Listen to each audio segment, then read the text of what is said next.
What's up, friends? Welcome back to Creative Conversations with Friends from Afar.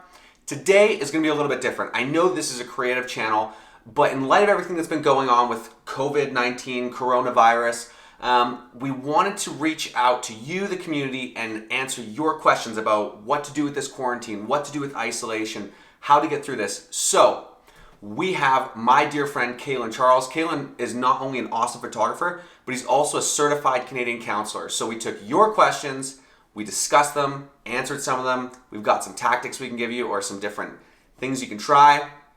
Here we go. Calin, so stoked to have you here, man. It's good to be here. How are you doing with your quarantine, with your isolation? It's pretty quiet. I live in an apartment by myself, so it's definitely an adjustment. But as an introvert, I feel like I've been training for this my whole life, so it's good. That's one of the questions, the introvert thing. Is this a positive for introverts right now? Is this a negative? Is it like, how do you, as someone who associates yourself as an introvert, like how are you dealing with this whole thing? Right, because you're like the opposite of that, right? Like you're pretty extroverted. I'm an extroverted introvert. I can turn it on, but I definitely, need your put the downtime. AirPods in, put it on silent mode. That's like my recharge time. Right. So I think that just that, right? Like that's the answer right there. I think everyone, no matter how introverted you are, there's a certain point when you're not. You know what I mean? Right. Like, Right. So it's good to recognize introversion. It's about where you get your energy from. Having said that, that doesn't mean you don't like social interaction. So for me, I've realized I really enjoy social interaction through this time. Right. And so, yeah, it's been a little bit of an adjustment, but making it through Well, probably a it's lot been better nice than just someone. Yeah. It's been nice just seeing your face, even as we've been talking through the Mhm. questions that people asked here and hanging over the last few days. So, Yeah, absolutely. so everything that we're talking about, these are real issues. These are things that people are facing. So, why we wanted to do this and why you're here is to answer some of the questions. I'm also going to answer some of the questions. I'm not a medical professional. This is just opinion, so you can do whatever the hell you want with it. Well, and I But think that's hopefully, from both of us, that's a lot, right? Because we both work professionally within mental health, mhm, right? Different capacities, but still working there. And then also obviously have dealt probably with things on our own personal level too. So I think mhm, some of it's going to come from more personal opinion and then other things from both of us where it's going to be more of a professional, the things we've learned, right? yeah, So, absolutely.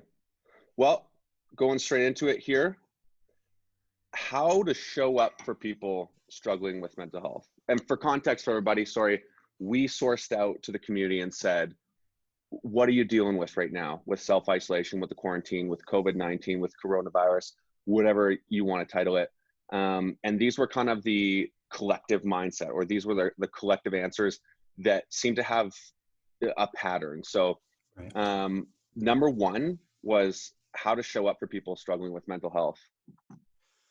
Yeah. So that's a real big thing, right? Because as kind of even this discussion of introversion, right? Like people are having to adjust to a new way of living, right? Yeah. And something we know about, mental health obviously is especially the things like depression, which is kind of one of the really big one, right, out there. Often that's paired with isolation, right? So Right. if you're isolated, you're depressed, like depression already makes you generally isolate yourself often. Right. But if you pair that with like required isolation, like's happening right now, where there's a government kind of mandate saying isolate yourself, Yeah. so that's I think the foundation of that. So this was something that I think right now it's tough, right? Because you're never going to be able to force someone to open up. You're never going to be able to say, this is the time period when you need to. So yeah, I think when it comes to this question of how do we be there for people, right? Recognizing that our friends who maybe are already going through things are also feeling isolated right now. Mhm. I think, the thing to recognize is you can't force someone to open up, right? Right. You can't sit down and say like, hey, like, tell me everything you're going through. I know you're going through a hard time, right? Everyone's kind of dealing with their stuff in a different way. And so this is kind of something that I think in a discussion we had a couple of days ago, we kind of were just kind of mulling around with this idea of like, I think this is the time to practice general, like good friendship skills, right? So a question that I would say you probably have encountered, and I would say, like, have you had a lot of people throughout your life just kind of approach you and open up to you? Yeah. Yeah, Yeah. definitely. And that's the same thing with me, right? And so I think that's the first thing you can do for how do I be there for people. Be someone who your whole stance, your whole like approach to being around people creates the sense of I am an open space, I am a safe space, right? Yeah. I think a lot of times people are hesitant to open up because they don't feel safety in being vulnerable with you, or Yeah. not sure how people will react.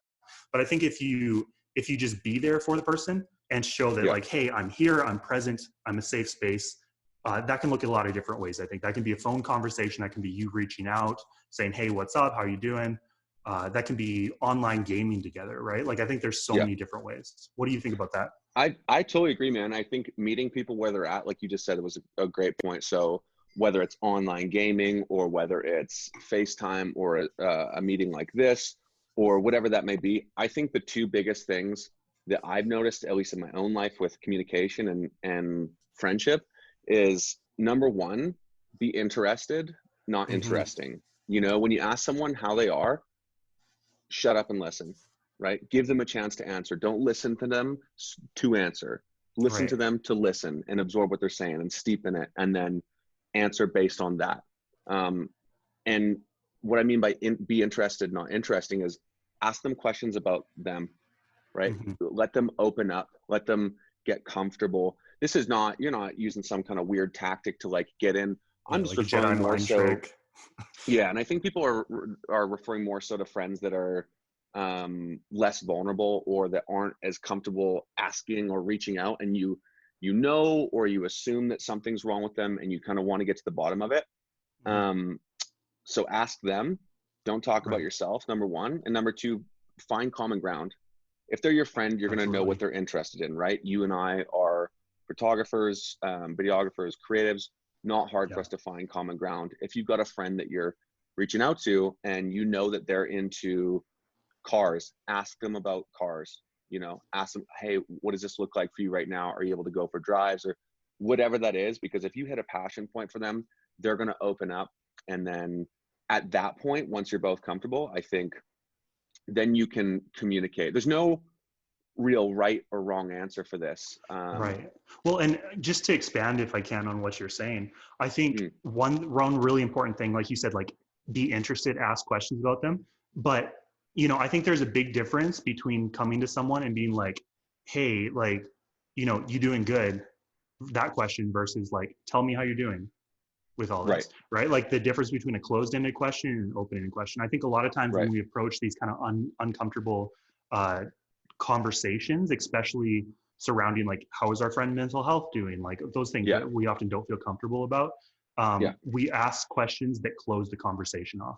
Right. And so when you're talking to people, ask open-ended questions, ask things where them saying yes or no isn't a possibility, right? Like allow them to give them that space.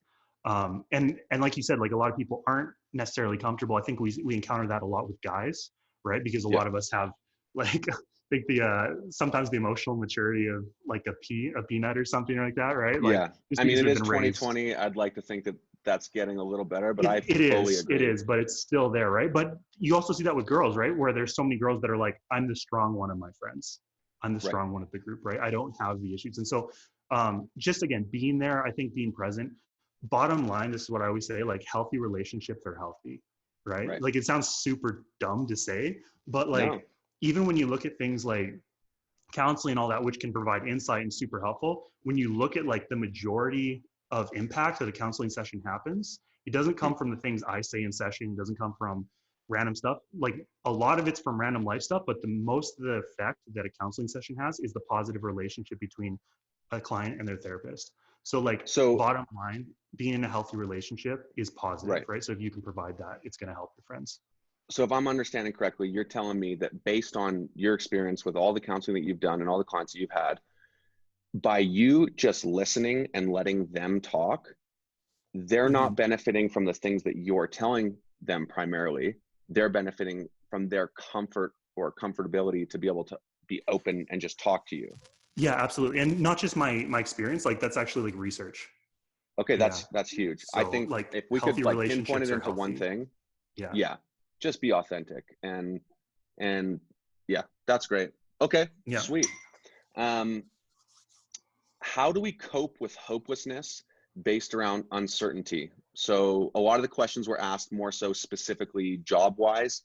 What do we do? Just kind of start that conversation off, because I think that's something that isn't being encountered by so many people, right? Because there's so much uncertainty. Mhm. I wonder if I remember, I think it was in one of your podcasts recently. It might have been one of the ones with the Rome boys, and you brought up, I think, the idea of like animals versus like how we interact with like the future. Right. And I just wonder can you jump into that really quick? Because I think that provides like a really good baseline for us to start talking about this. Yeah. So I think what I was referring to in the podcast, for anyone that hasn't heard it, is the acronym for fear. So fear, I've always looked at that acronym as F, false, E, evidence, A, appearing, R, real. False, evidence, appearing, real is what fear is, because the difference between humans and animals is like, if you've got, Tiger King, popular right now. If you throw protein into a tiger's cage, it attacks. Tail flickers, it goes. There's no thought processing. There's no maybe. There's no, I don't really feel like a snack. I might get some tuna later. Like, it's not a thing. You just go. And so as humans, we have opposable thumbs, and we have the ability to go to create or imagine or dream up this process in our mind, of what we think is going to happen, or this series of events. And when in reality, you and I are sitting right here, right now, and I don't know anything further. I can assume based on those, things that I've thought up, but I don't know. And so I think a lot with this uncertainty, when you and I were talking before, you made the point of, if what I'm doing isn't essential right now, how do I make it essential? Right. I literally just read a thing a friend of mine shared of two gentlemen in Victoria that are turning scuba masks. Like, I'm on vacation doing my scuba thing, Scuba Steve style. Those scuba masks that cover your entire face, all they did was pull the top off and then shove a filter into it. And it's like, boom, we've now opened up massive amounts of masks and capabilities and things that aren't going to wreck doctors' faces and first responders and anyone else who's having to wear this protective gear. And it's as simple as they just took something that they were doing. They worked in developing. Yeah. And seeing brands like Bauer, who makes hockey skates and helmets and stuff like that, making face masks. Mm-hmm. Your average person, I don't think, is going to be able to shift, exactly what they do directly into some type of relief or benefit. But I think at the end of the day, for this whole thing, at least in my opinion, the world is not going to end. I'm not an end of timer. I think that there will be a lull from this, a swing from this, but everything that swings has to swing back. So, I mean, what are your thoughts? Yeah. So I think that's such a good point. And I think what you kind of jumped into there in a big way of like changing perspectives is kind of touching upon the reality that so many people are feeling hopeless because, they've lost their jobs, right? Like both of us know a lot of people, I think, who have lost their jobs or have been affected by that.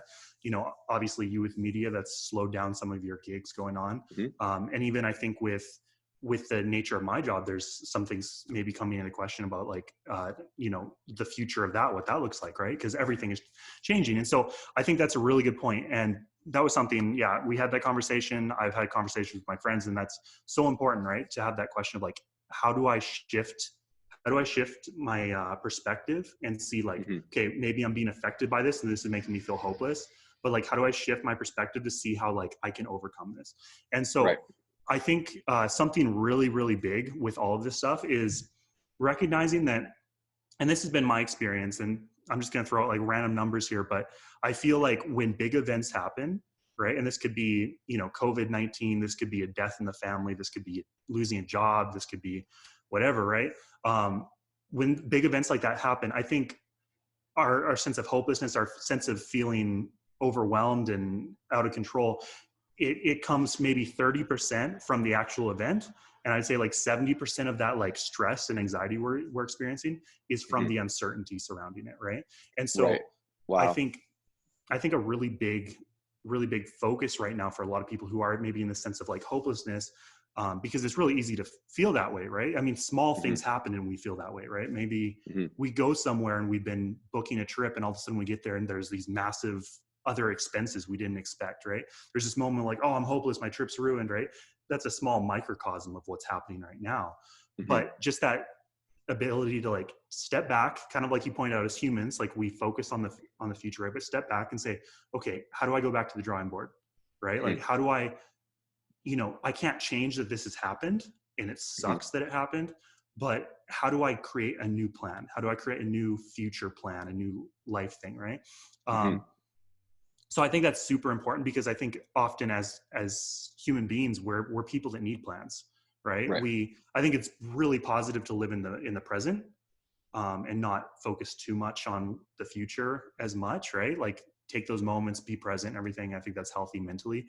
But, also like when these things happen that kind of derail our plans, right? Like even small stuff like summer, right? What's summer look like for us, right? I mean, there's all these plans, like I'm traveling, I'm going to do all these different things. And it's like, now it's like, okay, what does the new plan look like? How do I adjust to this? Bro, the new plan looks like zesty Doritos on repeat. No Doritos, summer, no problem. I got it covered. Cool Ranch, zesty Doritos.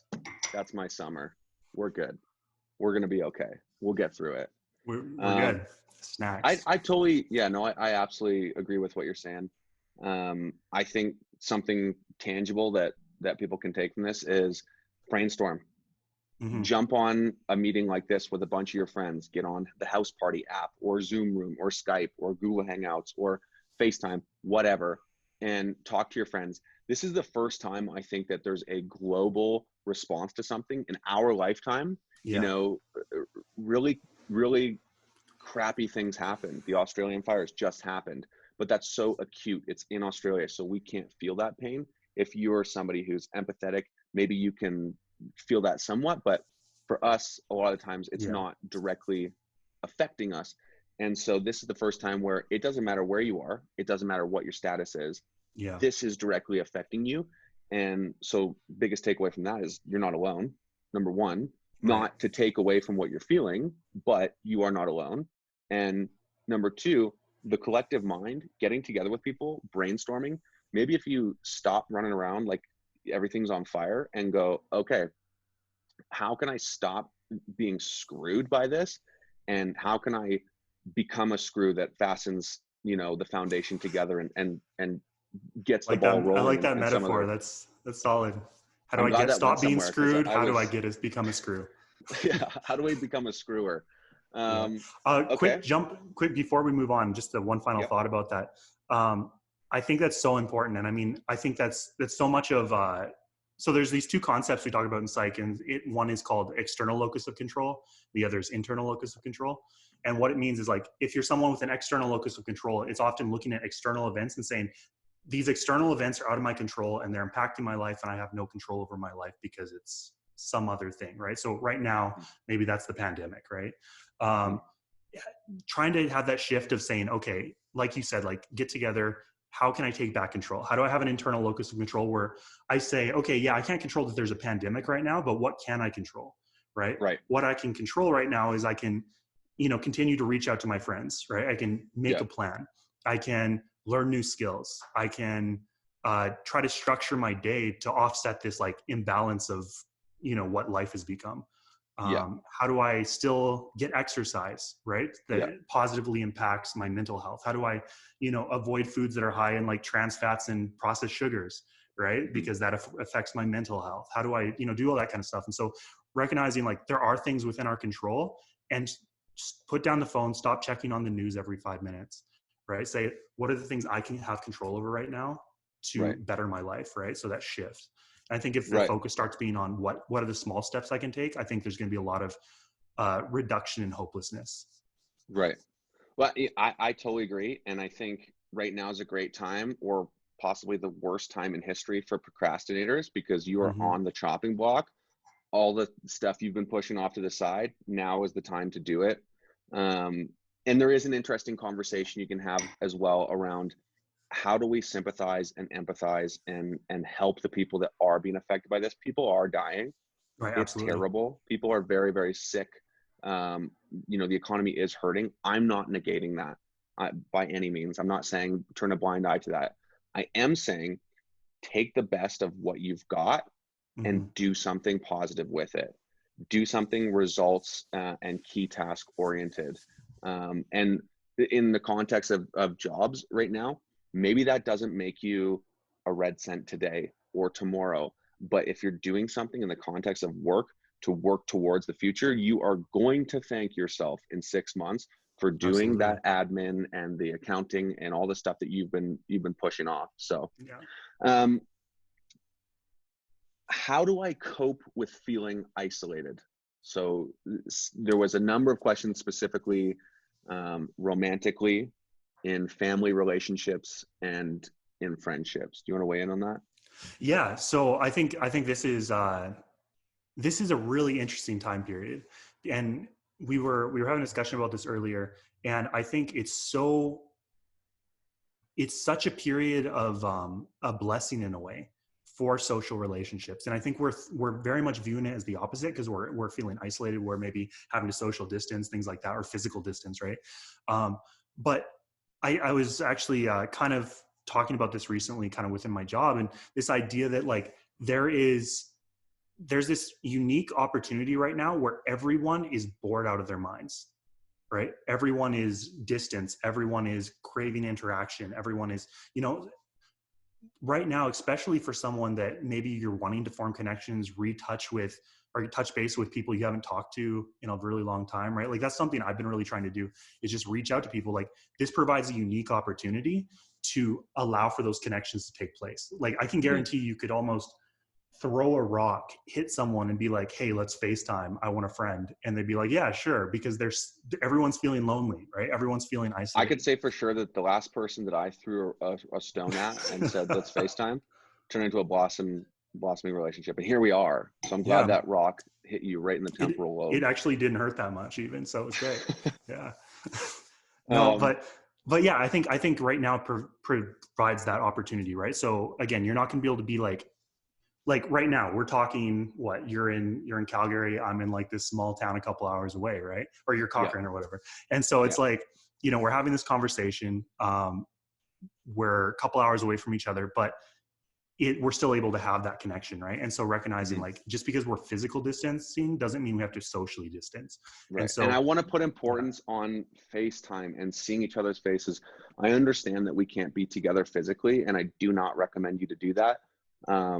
I do think that there should be more importance put on face-to-face interaction, right? We crave this. We have micro expressions that are happening all the time. We're doing things with our hands and with our body. Yeah. And I'm so to be able a ridiculous to see amount that right now. Yeah, it looks like good coffee. I love that. But these things are important, and laughing with your friends gets that dopamine going, gets the serotonin going in your brain, release the endorphins. Romantically, wouldn't recommend to a friend. I can jump into that. A little bit. Do. So, something that I think is important and often overlooked. So my last serious relationship kind of started off long distance, right? And so there was a period where it was like, we started off, I think it was like 1.5 years, 2 years long distance, which is like not a great way to start a relationship, right? But it provides a couple benefits that people often overlook. I think when you're right next to a person, it's really easy to rely really heavily on the physical closeness to build a relationship, to bolster a relationship, right? It becomes a lot more difficult, I think, to have that connection when you're far away and rely on those physical things, right? You have to rely solely on, I think, emotional connection, intentionality, and things like I guess mental connection, right? So I think if we focus on that in terms of a relationship type setting, how do I take this moment to really invest in this, be intentional about this, and grow my relationship mentally, emotionally, and whatever other ways, right? When you can't have that physical closeness, proximity to rely on.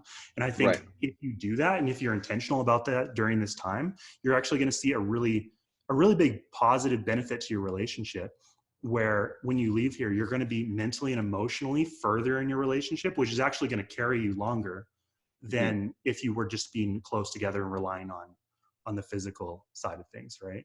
Yeah, that's a great yeah. point. Having the ability to focus on communication rather than physical, I think is huge. And I think this time's probably going to weed out some relationships that likely needed to end anyways. I don't wish that upon anyone, but it is what it is, and that will For be a sure. positive in the future, because if you're with someone who you're not supposed to be with, you are robbing the person that's supposed to be with them of a blessing big time. If you're not fully mentally, physically, everything into a relationship, then just don't even be there. And Having I'm said not that, telling people to, break up. jump ship or anything, but Jay's saying tell everyone who's distanced right now, break up. It's done. yeah. No, Yeah. To point that out though, I think it's also emphasized that just because a relationship is tough, and this goes to friendships, family relationships, as we're all distant and separated, just because it's tough doesn't mean that it's not worth it. I think the things that are often very tough are the most worth it, right? And so, recognizing like, yeah, definitely if one person's not at all interested in putting any effort to like stay in touch when you guys aren't apart, maybe that's a red flag. But like, definitely, like, just because it sucks because you can't be with the person, don't just like end it and say like, oh, well, someone else is meant to be with them. Like sometimes it's worth persevering, pushing through. Right. Well, and digging into that compatibility, looking at each other and saying, do I communicate with this person am I allowed to be myself with this person when I'm not there physically, when I don't have that physical distraction of their great ass? When the great ass is gone, what does this look like? And then family, that's another one. I think this is gonna be an interesting time to test people. Family's funny because I think a lot of the time we treat the people that are the closest to us sometimes the worst. And I think we do that because we have a little bit more grace with them. If you're at work and you're an employee or you're the employer and somebody does something at work, you're not going to snap on them or yell at them or, you get fired. or brush them off because you get fired. And then you get home and you're having dinner with your family and somebody says something you don't like and you snap on them or are short with them or whatever, because you've got more grace with them. So this is a period, I think, where people are gonna hopefully be communicating with their family more, and then you'll be able to see what does that look like. How do I treat my family, and how am I treated by my family, and how can we improve this? For sure. And one tip, because I think conflict will inevitably arise, right? Like once you throw a bunch of people, force them to be together all the time. Just a quick conflict tip, like when you're going into difficulties you're having, use less definite language and start using terms like I feel, right? So as opposed to like, you're doing this, you're wrong, you're whatever, be like, I feel hurt by this because of what's happening, right? I feel that this is how this makes me feel, right? Yeah. You can debate, like if someone's saying, so like, you're being a jerk, right? Like you could be like, no, I'm not, like you're overreacting. But if you're like, I feel hurt by what you just said, someone can't legitimately say like, no, you don't. Right. And it's also not attacking. So it's not attacking. It's reflecting on your experience. And I think that's going to avoid a lot of conflict if people can try to approach relationships like that during this time. I preach. I think that's awesome for just relationships in general. It's so easy to say you, and not take the blame and deflect. So that's huge. Let's see here. This one is great. And I think this is one that is based on the amount of questions affecting a lot of people. Okay. I'm now being hit with emotions I haven't had time to deal with. How do I conquer this? It's like, ay. Yeah, that's heavy. That's real. That's real. Do you want me to jump in or do you have thoughts on it? I'm curious to know what your experience is with this from a counselor's perspective. And then I can weigh in after. I want to know what you think about this. Okay. So my initial thought to that is, I think one of the tragedies of our current age is the fact that we live in a society and a culture where we're constantly distracted and we're constantly mentally busy. Right. And so I think sometimes we do it intentionally. I think sometimes we throw ourselves into work, right? I mean, there's this hustle culture that's like huge right now, right? Where it's exhaustion, like you just work, right? And it's like, probably like yes, it's good to hustle. Probably not the healthiest to like do it to where you're exhausted, right? Like all the time. But I think there's that present within culture. So we throw ourselves into work. I think we throw ourselves onto distractions, social media. Right now, like I know being off, it's like TikTok's a thing. I'm almost 30. I'm on TikTok. It's a problem, but so we throw ourselves in social media, distract ourselves, Netflix, Disney Plus, Amazon Prime, Crave, whatever it is, right? Like there's so much constantly just being like fed in to us that's just distracting, that I think it's a tragedy, because I think we miss out on the necessary task of sitting with our demons. Right.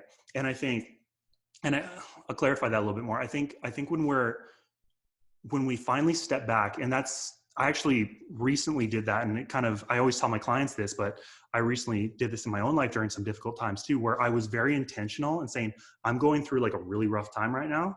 I'm going to step back, and I'm going to step back. I'm going to make space. I'm going to step away from distraction. I'm going to step away from social. I'm going to step away from Netflix for like an hour or two a day. Right. And just like exist in silence. Right. And the reason I did that is because I realized that when you do that, when you're sitting in silence, when you make space for distraction to leave, that's when your demons come out. That's when the things you haven't dealt with come out. And you have two options, right? You can either deal with them, or it kind of takes you down in a way, right? And so it's like you're in fight mode at that point, right? And so I think that's so important. I don't think we allow ourselves to do that. And I see that so often with client after client after client, friend after friend after friend, where we've got these things we need to deal with, but we push it down through school, through work, through whatever. And then you talk to them like a year and a half down the road, and they're still dealing with it, the exactly same thing, because they've never actually created the space to actually think about it. Right. And so when you're creating that space, is there a place that you're going to? Are you doing some type of meditation or some type of thought therapy, or are you just going, I'm turning everything off and I'm just going to see what I can hear in the silence? What's the method there? I put up all these like glow in the dark stars in my bathroom, close the door, and turn on Enya. God, no, I love that. No, yeah. Thank God for Amazon Prime. I'm going to do that. I turn off everything. Don't do that. No, but just like, I honestly just turn off music, turn off apps, turn off phone, turn off everything. Right. And just allow myself to even just exist in my apartment. Right. So like do just you exist. get that little bit of like separation anxiety from your phone or like your being devices? away from it? Yeah. The second you turn it off, are you like, ooh, like you get the FOMO? No. I mean, I use my phone a lot and counselor. stuff, but it's kind of nice at times, right? Like to have those moments. I mean, you even think when you go to the mountains, right? When, you go out to Moraine for a sunrise, it's like, you're not getting service up there, right? Like there's, and just being in that moment where you put down, you put down your camera, you just sit on a rock and look, right? Like there's this moment of peace. And I think that happens, and we can create that every day within our homes, right? And I think it's healthy to do it on a daily basis, but just, I think bottom line, just like create that space, but also like when you're doing that, recognizing that can be really hard, because some of those demons that are going to come up, some of those painful things from childhood, from friendships, from family, whatever, it's going to like hurt like hell, right? To actually like have to deal with that stuff.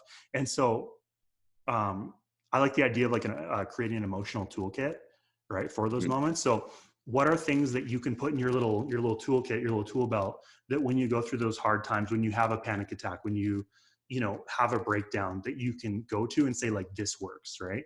So, not to, because it's going to take a long time to probably jump into it, but look up on YouTube breathing techniques, right? Look up on YouTube anxiety reduction techniques, or, make time every week while you're going through this process of making space, where you go and touch base with a friend, right? Like someone you really trust that recharges you, right? And so during the process, when I was doing this personally, I made sure to do those things, right? Have that toolkit, have a friend that I would stay regularly in touch with. And like, it just, bottom line, you got to deal with it. Right.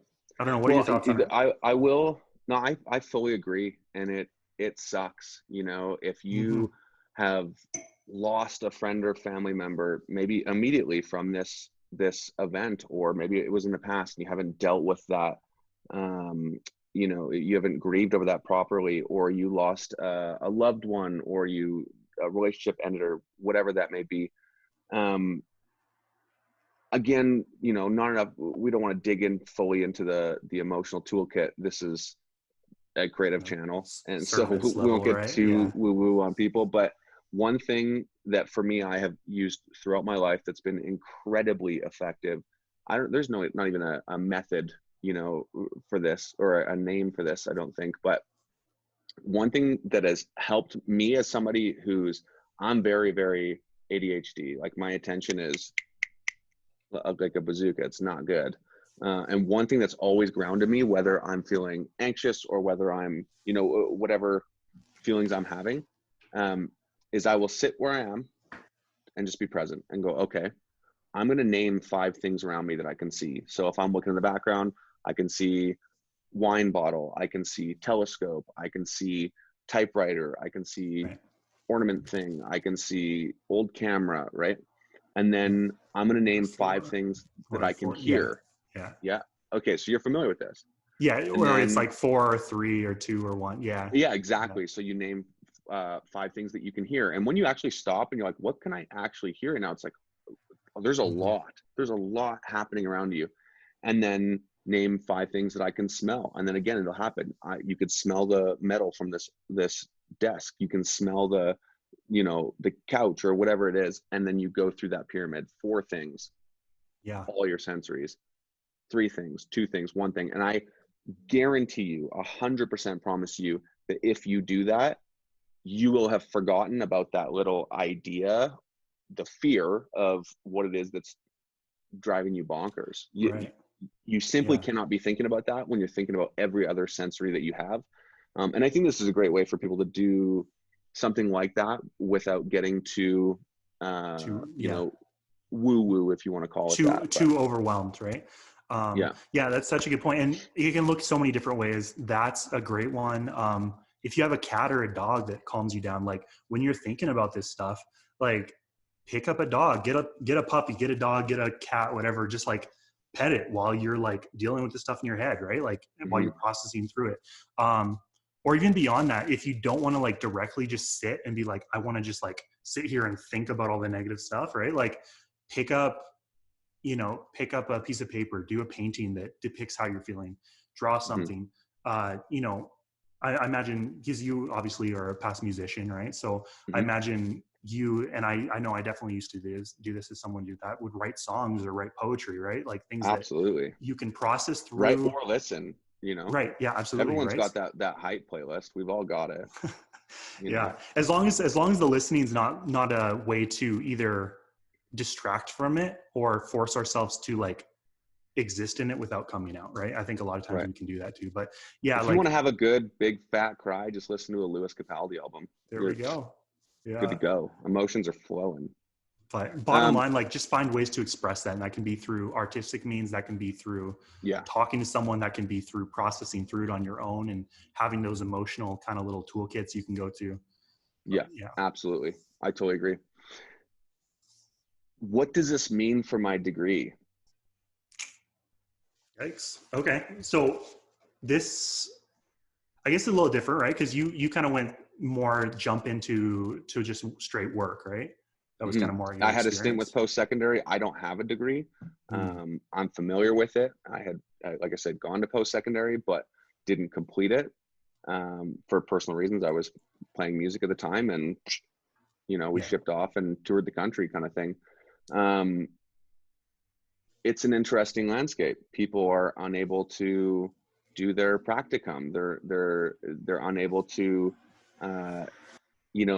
get the teaching maybe that they need. So I don't know. I know some universities are just passing everybody. Some are still testing. Do you have any thoughts on this? So what a student can do? For sure. So I work at a university. So that's kind of, I guess, directly maybe a little bit more in touch with what I actually do.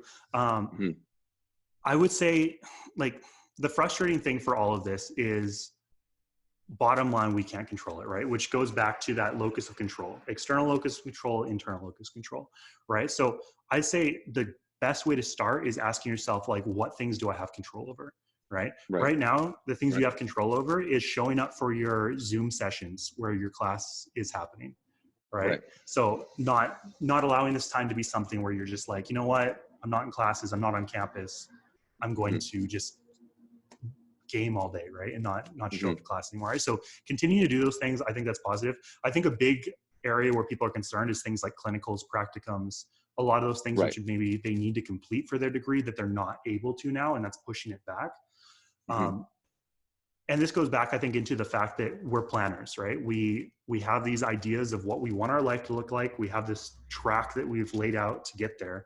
And all of a sudden students are saying, shoot, like this roadmap that I had is now up in flames, right? Like it's now going to take an extra half a year or another year or whatever. Something I like to talk to or bring up to clients a lot when they express, I guess, anxiety surrounding graduating late or different things like that. And this might not bring peace to a lot of people. I don't know. Hopefully it will. The average person changes career 5 times in their life. Right. And so I think, you know, both of us are kind of getting around that 30 age, right? So we're probably a little bit older than the people who are in university right now. Hold the phone. Okay. Boy's 27. I'm getting closer to, I'm going to be 29 this summer. So I'm getting closer to that 30 age. Jay's still young. Stray the people. Gosh. Anyways. However, yeah, like, I think I remember back to when I was in university and everything that I did felt like it was very permanent, right? It was very, this is what I'm doing right now. This is what I'm going to do forever, all these different things, right? And so I think recognizing first off that like, there's a good chance that your life's going to take different pathways along the road, right? Right. The second thing I think is different seasons, right? And that's totally okay. So it's fine. Doesn't change the fact this sucks.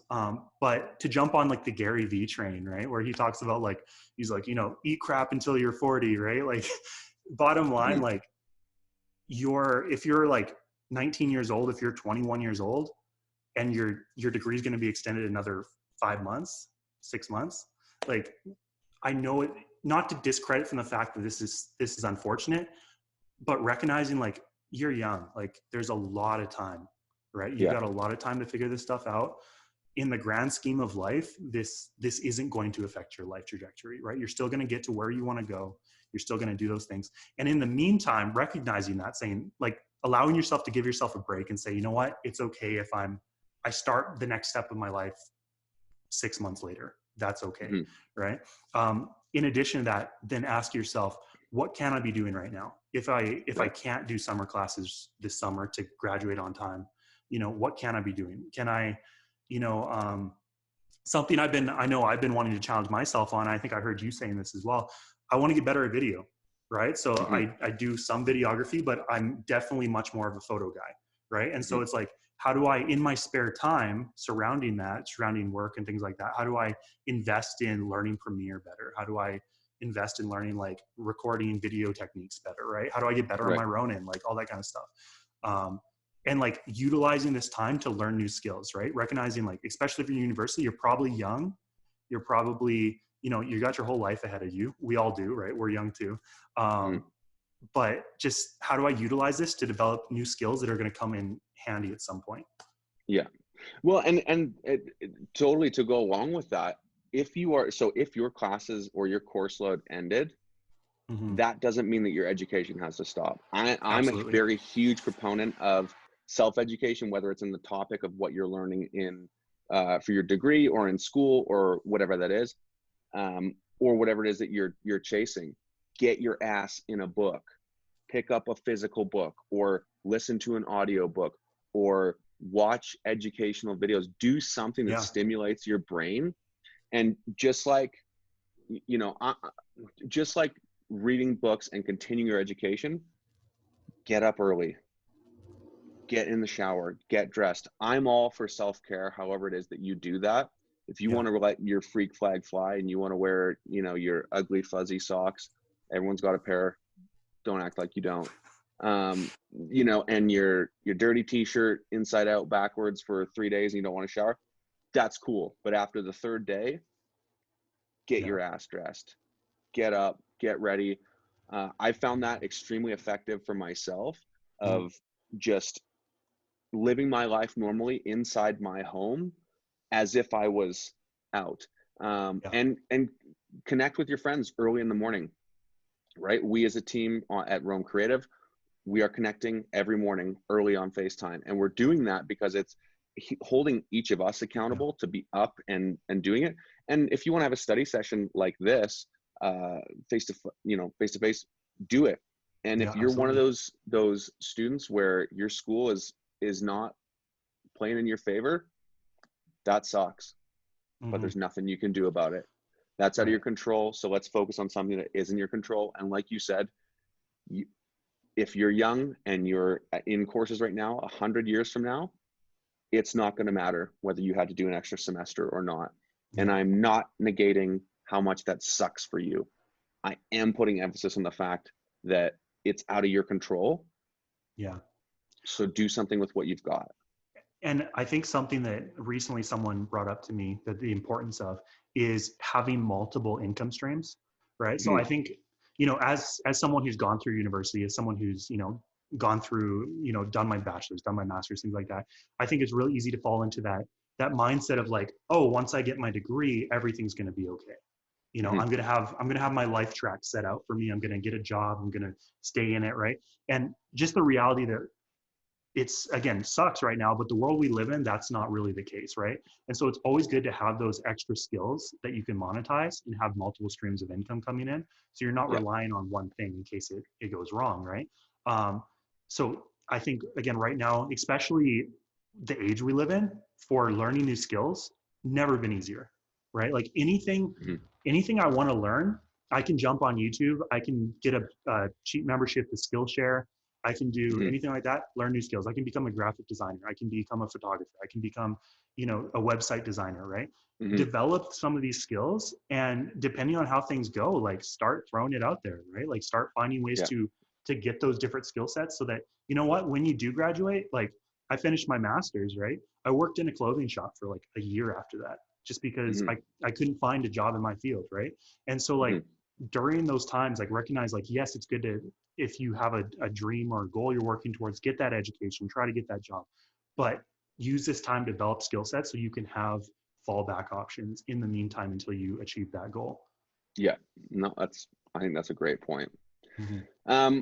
Lastly here, humor.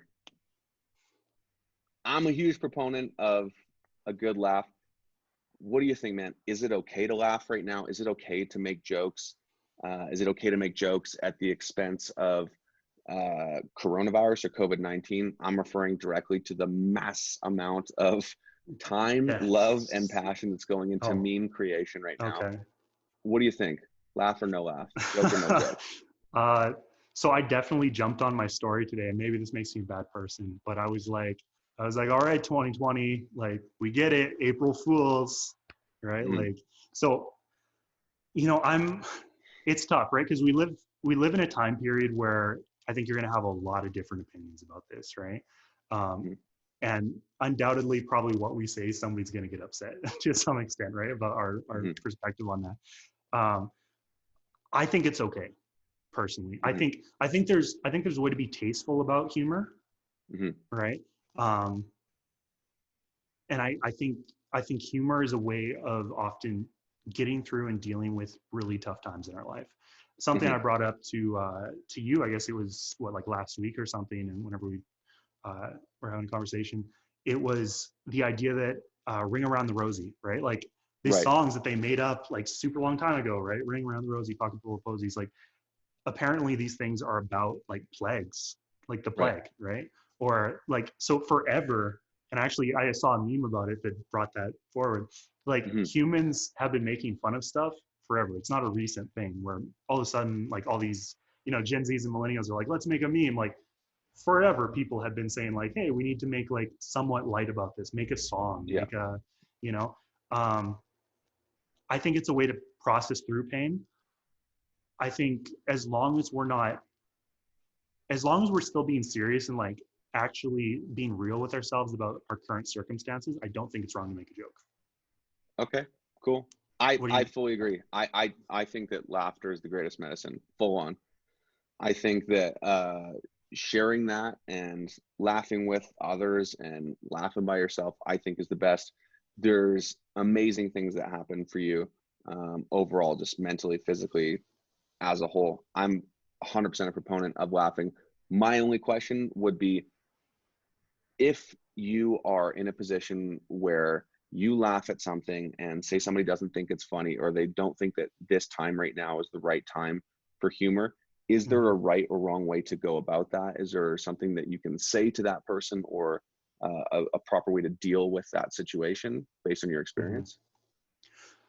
You know, I guess the approach I generally try to make to all my life or interactions with people is empathy first, right? Mm-hmm. Like, throw empathy out there. If someone, like, bottom line, if I were to put up a meme or something like that I think, again, is tasteful, because I think there's a way to definitely be distasteful about things, right? We've all heard jokes that have crossed lines, right? But if you throw that up, someone's upset with you. I definitely have too in the past, right? But if someone's upset with you, like, I mean, bottom line, you got two reactions. You can either be like, well, three, I guess. You could be like, I'm sorry this offends you, but I'm keeping it up. You've got, I don't care if this offends you, I'm keeping it up, right? Or you can say, okay, like, bottom line, is this relationship, is this person being like really mad or hurt or offended by this worth it staying on my Facebook feed, right? I guess that's something you're going to have to decide. Everyone's got their hills to die on, to be honest. For me, I think if someone approached me and there's a very different ways of approaching, right? Because some people approach and they're like, you're a terrible person, blah, blah, blah. And I think it's easy to get defensive in those moments.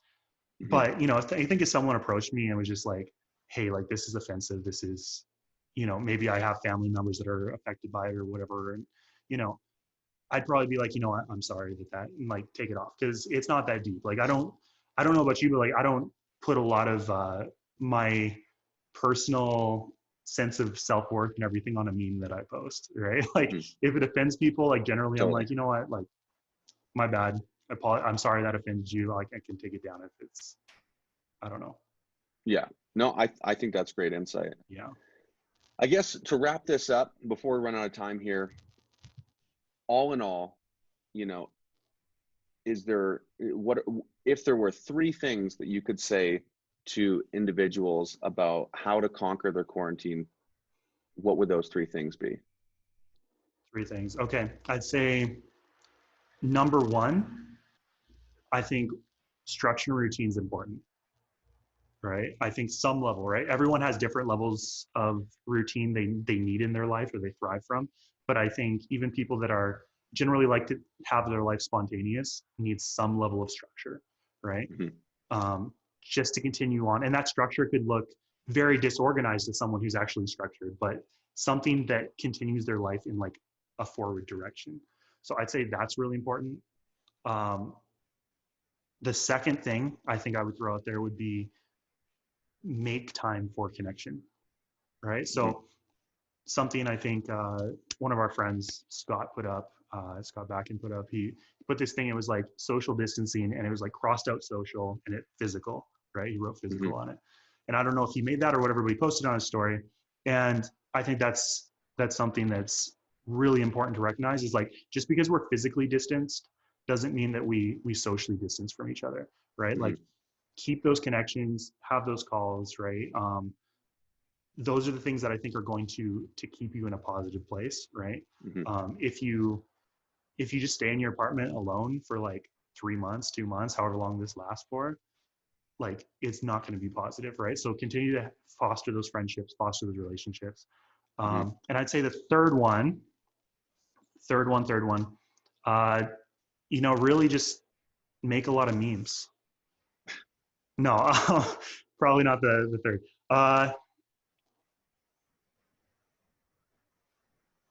I think I'm struggling with that third one, because I feel like relationships, and I feel like structure encompass so much of these difficult times. There's 3 things inside of those 2 things for sure. Yeah. That, you know, that people can work on. Absolutely. So maybe we'll just say, put down your phone a little bit more. okay. Right? Like, stop checking the news every 5 minutes, right? Like, allow yourself to be present more often with yourself, right? And I think that'll do a world of good if we can step back and say, like, I'm not going to constantly dwell in this stress of what the world's reality is. Yeah. I think that's amazing, man. I think all this has been incredible advice, whether you're a creative or whether you're just somebody who, you know, this link gets shared with or whatever that may be. Really, really, really appreciate and value your insight and your wisdom and your time, man. And it was a good talk. I hope that this affects people in a positive way and that they can take something away from this. Yeah. And again, I think it's important to, again, just emphasize, like, if some of these things you feel like didn't directly speak to it or were kind of glossed over, obviously we had limited time, right? And we can't address everyone's specific instance, but bottom line, like, if you're going through a rough time, if you are having a difficult time with this, like, reach out to people who care about you, you know, make those connections. Are there any resources that you know of off the top of your head that people can just reach out to if they're seeing this, whether it's a website or a number they can call or anything? I mean, there's definitely mental health resources. So, I mean, there's, you know, if you're like in a really dark place, things like the suicide helpline, you know, there's obviously a lot of schools have counseling facilities. But even outside of that, like, if you're just looking for connection, a couple of our friends with Socality, if you guys don't follow it at Socality at Instagram, they're hosting like group Zoom calls where they just I'll open it up for anyone really who's interested in. You jump in, you can talk with other creators, other young people, just hang out, talk about different creative themes. So like, jump onto one of those, make new friends, or even like, again, go out of your way, create something of your own, right? With your friends you already have. So I think the biggest thing is like staying connected, really. Beautiful. I think it's amazing, man. Yeah. Thank you so much. Thanks so much for watching. I hope that helped out. I hope that answered some of your questions. Don't forget to like, subscribe, and hit the bell. See y'all next time.